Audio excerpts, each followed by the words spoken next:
It's funny, in America, half the people in this country think that drugs is what you have to regulate to make us safer, and half the people think guns, that's what you got to regulate to make us safer. But I always think if you're going to regulate one thing that has the most potential to cause death and destruction, religion.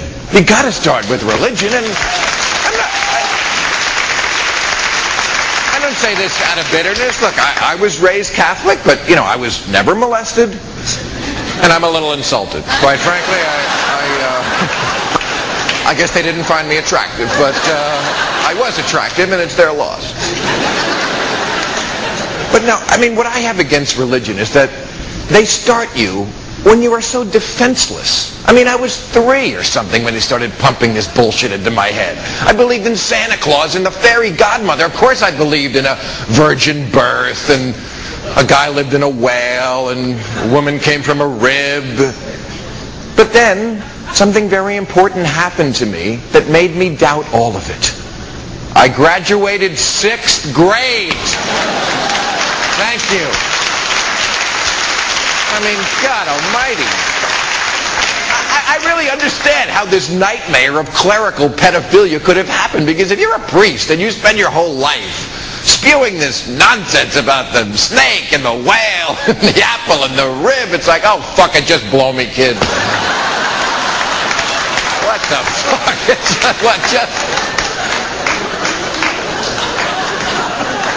Also, what is so hard about just saying the words, I don't know? I don't know. Of course there are questions that plague all of us. How did we get here? What happens when we die? Is there a heaven? Am I on the list? Who let the dogs out? Yes. But why would you believe what some other human being, whose brain, I promise you, is no bigger or better than yours, when he tells you he knows what happens when you die? Don't masturbate now. You won't get to hang out with Jesus in heaven. How do I know? I've got a pointy hat. I've got a hat and a robe, and I have smoke and a wand. It's so gay, the whole church. It's just, should they just come out of the closet? Really? I mean, it's just so, you know, every Sunday it's such a pageant with the costumes and the wands and the goblets and the smoke and the kneeling down in front of another man with your mouth open. Nothing gay about that, no. Nothing gay there. So, are our religions corrupt? Yes, of course they are. But once again, I have to say, their religions, even worse. Even worse. I mean, that thing about the 72 virgins, that's the lowest. Promising pussy in the afterlife is the lowest thing I've ever heard in my life. I mean, I am no Christian, but I do think Jesus is a fantastic role model, and the reason he is because he never said anything like, blessed are the meek, for they shall get laid. Also, by the way, 72 virgins is very suspicious to me. It's a clue. It tells you we're dealing with people from a bartering culture. Because nobody starts with that number. Somebody said 100 virgins, 50, 85, 69, 79, 71, 73, 72, done. That's how you got 72. Yes. We are dealing with people from the Middle East, Arabs and Jews, who have a lot more in common than they would like to admit. And one of the things they have in common is that they're from the Middle East, which was called that because it's in the middle. Because everything that went from Europe to Asia, always through, the commerce always had to go through the middle. But people from the Middle East, they are good with money. That is in their history. It is in their heritage. Terrorists are very good with money for that reason. They're brilliant at laundering money. It's the one thing they do launder.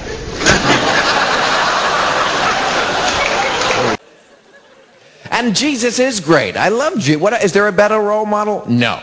It's religion. It's the people who get in between. The bureaucracy. You know? I mean, first of all, you can't talk directly to God. That is bad.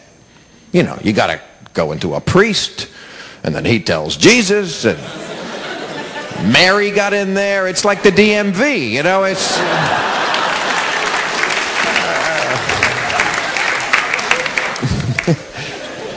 And it's how people abuse Jesus. Was there ever a greater victim of name dropping than Jesus Christ? Just what goes on at the Grammys must make him cry tears of blood. I mean, musicians, the most inarticulate egomaniacs who make models and athletes look like Salman Rushdie, thanking Jesus. It's not about Jesus, of course. It's about them. Jesus had a part in making them so brilliant and talented.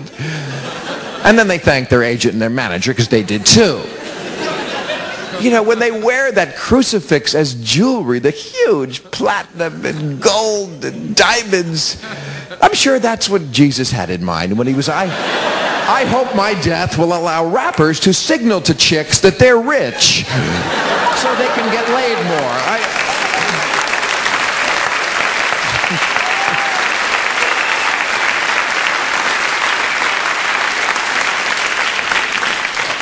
And yes, athletes, let me tell you, Jesus doesn't care who wins the game. So stop thanking him, okay? I never heard anybody blame Jesus when they lose. You know, fucking Jesus, I tell you, I had the ball right there. I had it in the numbers and I that Jesus.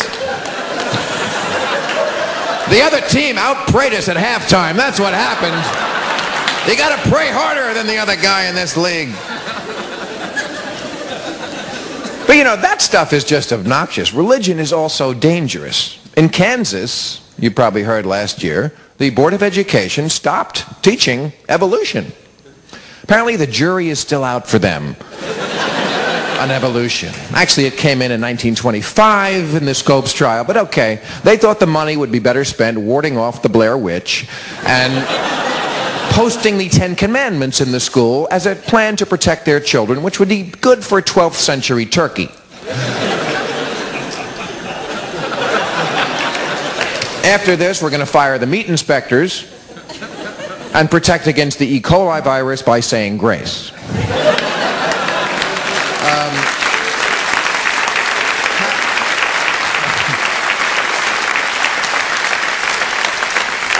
Pat Buchanan, running for president, proudly says he does not believe in evolution, and he's not too sure about gravity. He thinks it might be a plot by Jews to get people to drop spare change. So he's... The problem is that there is a religious test in this country. According to a recent poll, 7 in 10 say it's important to have a president with strong religious beliefs. The other 3 couldn't take the poll because it was Friday night and Yahweh wouldn't let them answer the phone. But fair is fair. So for myself and the other 15 to 20% of Americans who the majority call non-believers, but who I call rationalists, here is our religious test for office. If you believe in Judgment Day, I have to seriously question your judgment. If you believe you're in a long-term relationship with an all-powerful space daddy who will, after you die, party with your ghost forever, you can't have my vote even for Miss Hawaiian Tropic. I can't trust you at the levers of government because there's an electrical fire going on in your head. Maybe a president who didn't believe our soldiers were going to heaven might be a little less willing to get them killed.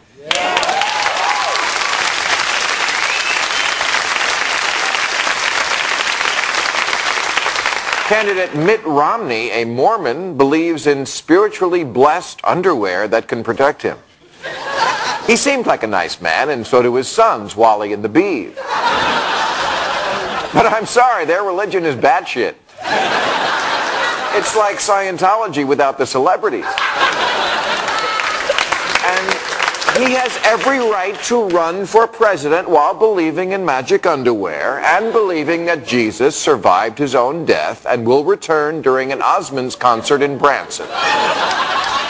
And I have every right to take that into consideration in the voting booth. And at the end of the day, is magic underwear really that much crazier than giant arcs or virgin births or talking bushes You're either a rationalist or you're not. And the good news is, a recent poll found 20% of adults under 30 say they are rationalists and have figured out that Santa Claus and Jesus are really the same guy. Now, 20% is hardly a majority, but it's a bigger minority than blacks, Jews, homosexuals, NRA members, teachers, or seniors. And it's certainly enough to stop being shy about expressing the opinion that we're not the crazy ones. Just because the vote is 4-1, it doesn't mean the minority is wrong. People who were against this war from the start were a minority. The majority used to believe the world was flat. But if you believe that today, you'd either be packed off to Bellevue or asked to co-host The View. All right, thank you very much.